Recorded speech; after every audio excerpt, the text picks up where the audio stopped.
कल्पना कीजिए, रात का सन्नाटा है। चारों तरफ अंधेरा फैला हुआ है। हवा की हल्की हल्की आवाज माहौल को और भी रहस्यमय बना रही है।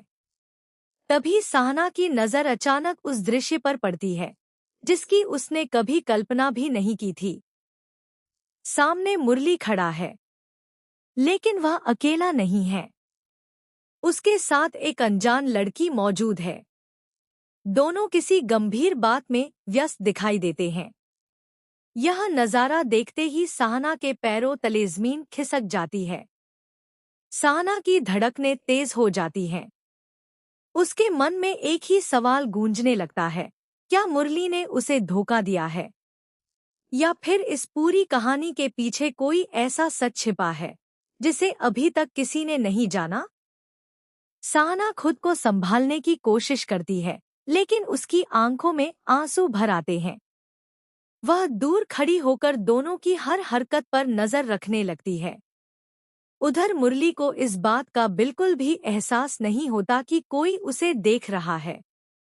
वह उस लड़की को समझाने की कोशिश करता हुआ दिखाई देता है।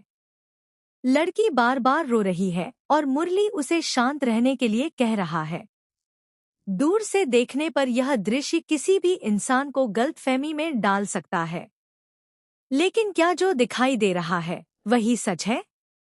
यही सवाल इस कहानी का सबसे बड़ा रहस्य बन जाता है। सहना बिना कुछ कहे वहां से लौट आती है। उसके मन में तूफान मचा हुआ है। वह सोचती है कि जिस इंसान पर उसने सबसे ज्यादा भरोसा किया, वही आज उसके विश्वास को तोड़ रहा है। पूरी रात वह सो नहीं पाती।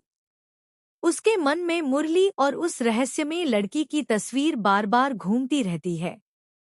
दूसरी तरफ मुरली भी किसी बड़ी परेशानी में फंसा हुआ दिखाई देता है। उसके चेहरे की बेचैनी साफ बता रही है कि मामला जितना आसान दिख रहा है उतना है नहीं। अगली सुबह सहना मुरली से बात करने का फैसला करती है, लेकिन जैसे ही वह उसके सामने पहुंचती है, उसकी हिम्मत जवाब दे देती है। वह सीधे सवाल पूछने की बजाय मुरली के व्यवहार को समझने की कोशिश करती है। मुरली भी महसूस करता है कि सहना पहले जैसी नहीं रही।